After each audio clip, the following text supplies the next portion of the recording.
prospects of cassava production as a revenue earner for smallholder farmers in Nasarawa State as the federal government plans massive job creation opportunities for Nigerian youths.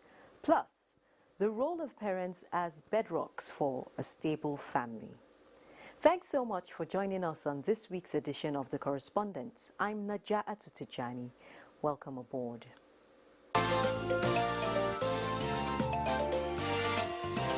Looking at the larger picture of cassava production, which the typical farming community in Nasarawa State cannot do without in cropping season, the tuberous crop, in addition to its popularity as one of the major sources of food security, is a formidable income earner for operators of small-scale processing industries dominated by women.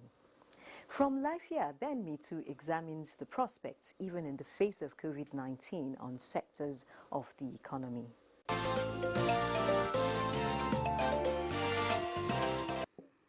This is one of the biggest cassava farms along Doma Road, Lafia. And going by the way the plant is flourishing, the farmer stands a better chance of a bumper harvest. Much of the planting of cassava stem is around the last quarter of every year, and flourishing climate conditions enable it to produce tubers of different sizes. Farmers are optimistic of rewarding harvest season as cassava requires little investment of inputs. Nasarawa State has about 332 metric tons per annum, even though it is not among Nigeria's top 4 producers. The crop has gone through several stages of development and has become a significant economic crop for sustenance and industrial purposes. Rich in starch and carbohydrates, it is consumed as staple food in many processed forms. Investigations reveal that 3 years ago, there was high cultivation of cassava, which resulted in glut and discouraged production subsequently. The prospects this year is that farmers say they will not be We inherited cassava farming from our parents, and we have also benefited a lot from it. Just like every crop, sometimes the price goes up, and sometimes you can't even get a buyer. Although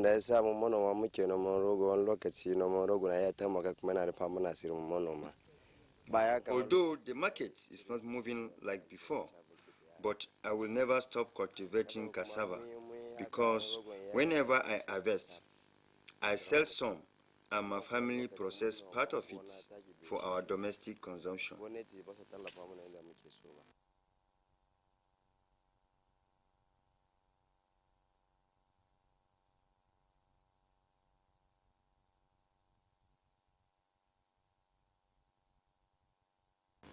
There are a lot of prospecting cassava production in Nasarawa State. In as much as Nasarawa State is one of the major cassava producing states in Nigeria, the climate is suitable and the production cut across all the nooks and crannies of the state, looking at the soil consideration. And also the farmers that are into the production of cassava. A lot of prospect in the sense that it is one of the major food crop that earns a lot of benefit in terms of income to the farmers, then as well as food for consumption.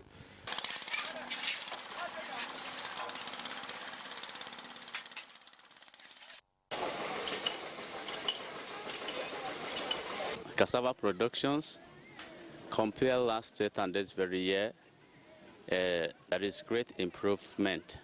There is not a specific market for such, but around here you can see it's a garment industry where our men just put on their own best to make a local productions where our people comes and buy it and fill themselves on.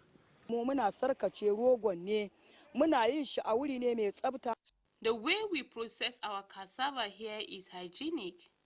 We always clean our tools very well before we start work every day.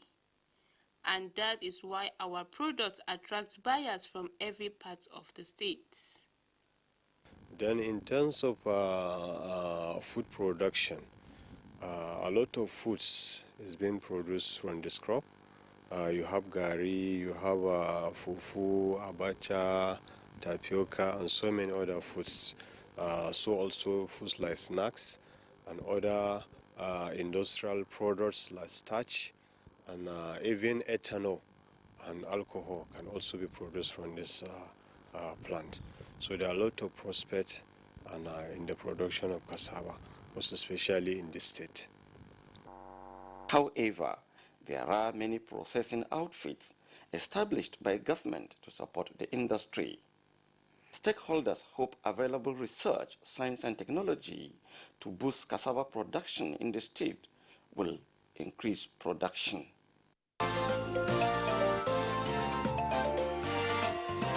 Now, to discuss more on the food supply chain as it relates to cassava production is our NTA Lafia correspondent, Ben Mitu. Ben, it's a pleasure to have you join us on the program via mobile phone. Thank you for having me. Now, what are the prospects of cassava in the food supply chain in Nasarawa State? Thank you.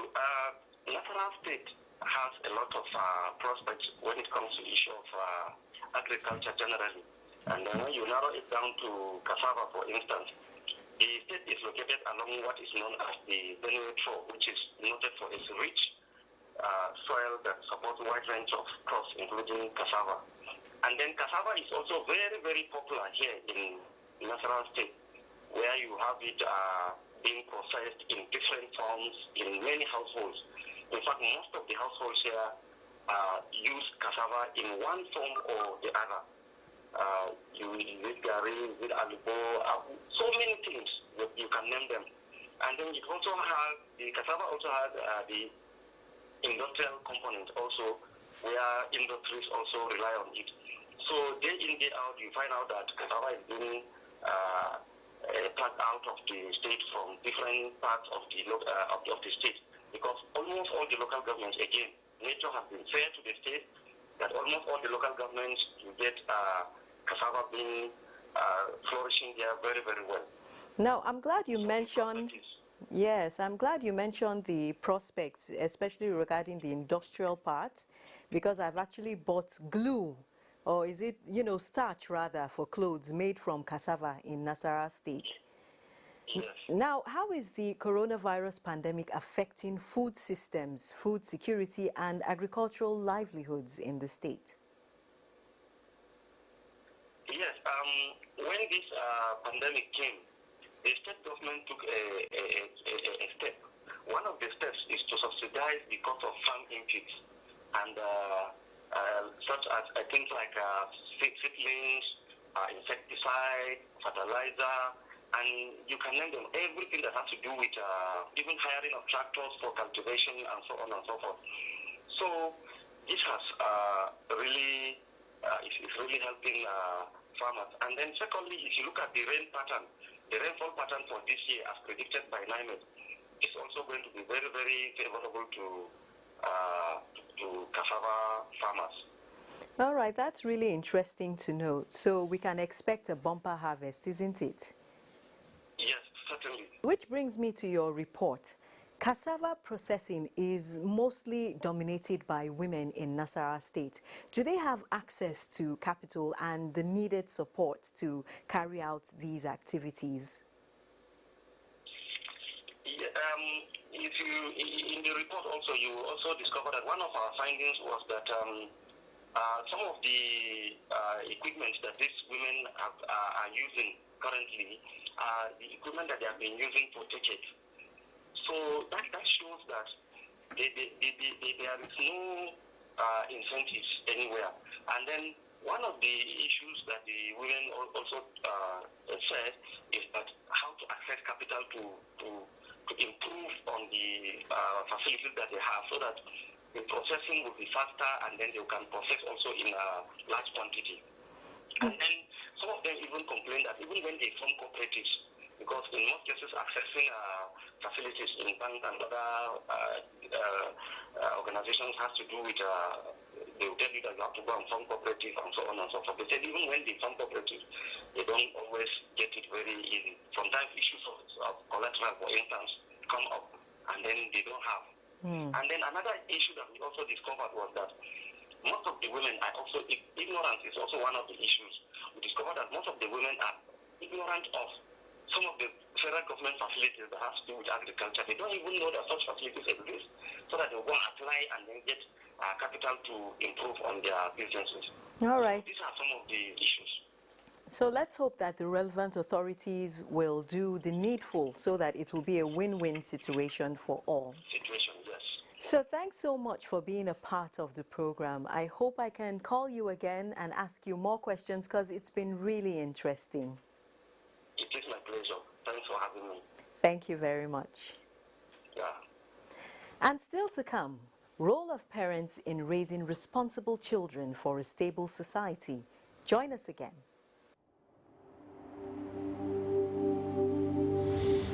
For now, the best and most efficient way to avoid getting infected is through regular hygienic and sanitary practices, as well as social distancing. As individuals, we remain the greatest weapon to fight this pandemic.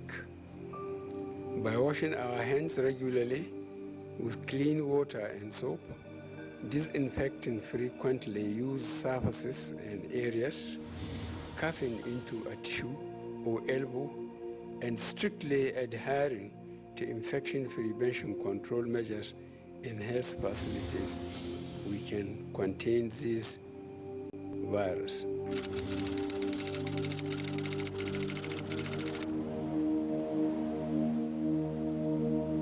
Here in NTA, we're working very hard to make sure that everything we broadcast is accurate and up to date. Misinformation spreads very fast. The social media has been a huge conveyor of misleading information from one individual to another, then to another set of groups. In a short while, it goes viral, and before you know it, it is all over the world. There have been several misleading information on coronavirus, COVID-19. Recently, the misconception of 5G as a cause of coronavirus is becoming widespread. Another is the belief that hot beverages and alcoholic drinks are internal cleanser for COVID-19, thereby leading to excessive consumption of these drinks.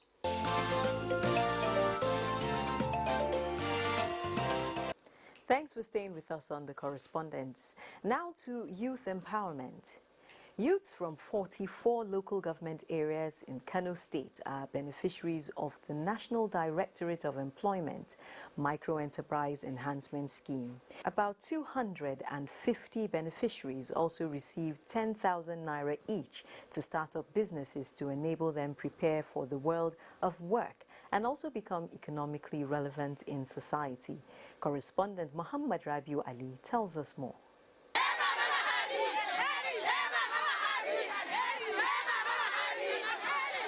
The commitment of the Buhari-led administration to lift youth out of poverty and unemployment remain on course in view of several programs on empowerment. The Micro-Enterprise Enhancement Scheme is jointly effort of the federal government and Senior Special Assistant to the President on National Assembly matters aimed at cushioning the effects of coronavirus pandemic. This little money being given to people and coming at this point in time, this critical time, I think, in my view, will go a long way in cushioning the effects of this lockdown. Okay? People, there are so many little businesses that we have in our society today that with 10,000, for instance, a bean cake fryer, now give her 10,000. Do you know what it will do for her? I'm sure we all agree that a lot, especially the women folk, had been very enterprising in terms of, creating value with very small amounts of capital. And to that extent, of course, I am optimistic. God willing, they will applies these little resources to improve their existing businesses for those that have one, and others that don't would now initiate small businesses that we pray would grow to even employ and support other citizens. It's a matter of creating a value and, improving livelihood. If you ask me if there is a limit to capital, there isn't. You can apply any amount of money to different types of businesses. But obviously there is a beginning, and indeed if you have, it could be a humble beginning that transforms into, a big business that would be employers of labor themselves someday. And we have seen examples of that. Personally, I think any one of us would probably have a story to tell about someone he knows, family, friend, or neighbor, that had initiated a small business and over the period, with God's blessing, has grown into something else. Representative of Governor Abdullahi Umar Ganduje thanked the federal government for empowering youth in the state. Each of the beneficiaries received 10,000 naira. Indeed, we are grateful for what we have witnessed. It will go a long way in boosting our businesses. I'm going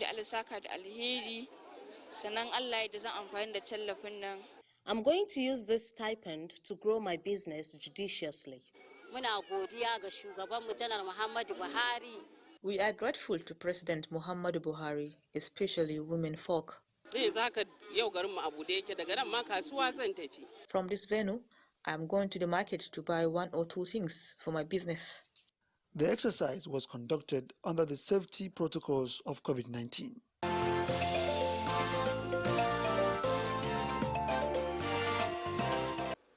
What a radical move by the federal government to create job opportunities for unskilled Nigerians in order to keep them out of the streets. Thank you very much, Mohammed. Now let's talk about the basic social unit known as the family.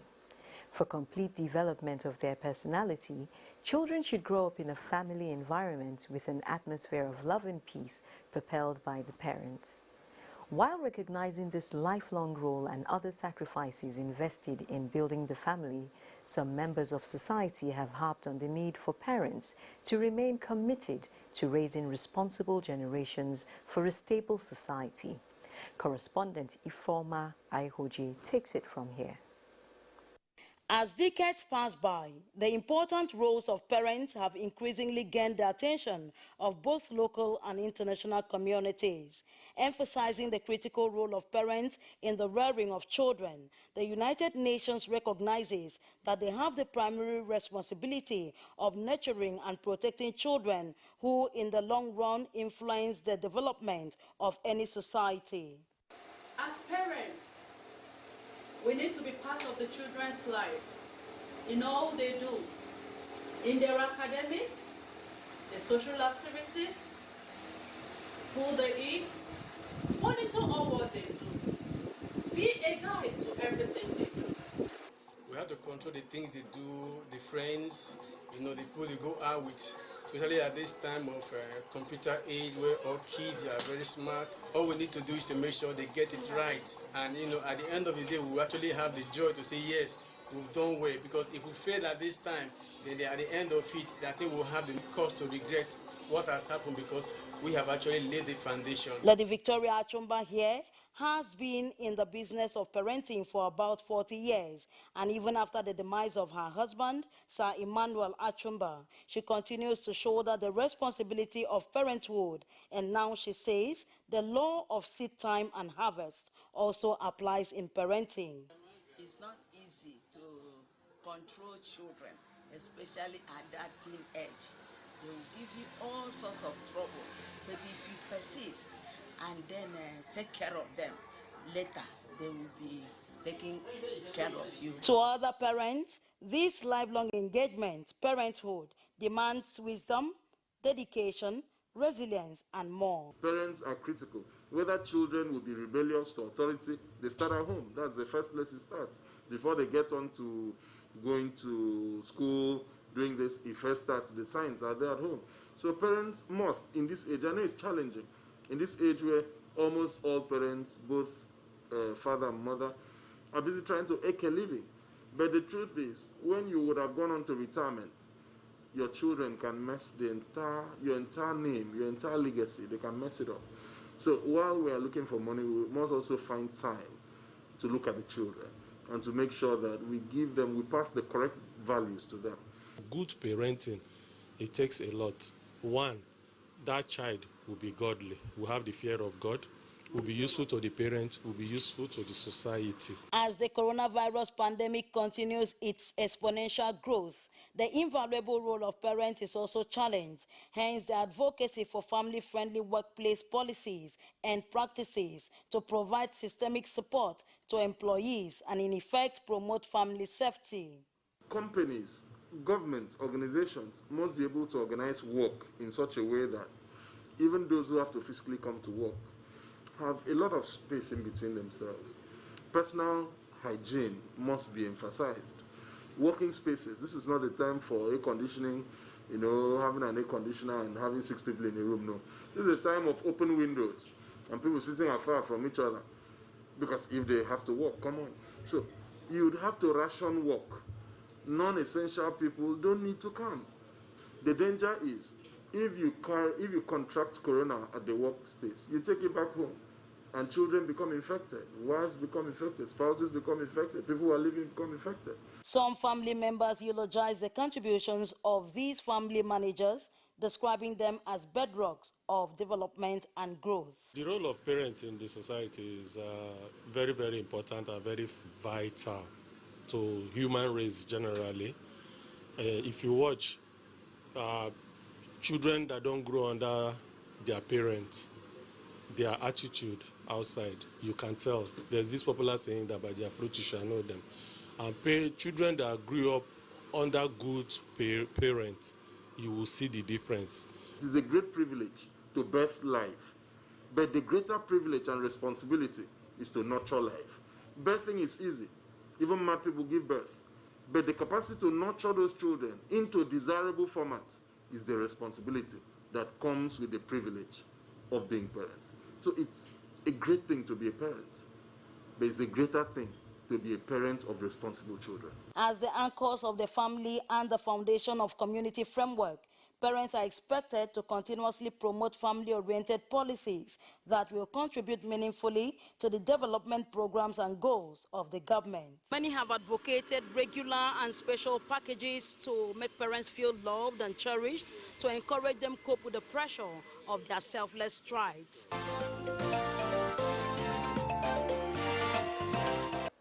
Indeed, Ifoma, the family plays a major role in the development of children for a better society. Many thanks. And we hope you enjoyed the correspondence this week. Thanks a lot for being a part of it. Let's do it again next week on another episode. Remember to follow our Twitter handle at FUOLUANTA #NTA Correspondents. Don't forget to use #NTA Correspondents whenever you make a comment or ask a question. And a quick reminder that COVID-19 is real and spreading fast. Remember to maintain personal hygiene by washing your hands with soap under running water every 20 minutes and abide by the social distancing rule. Take responsibility and stay safe. Bye for now.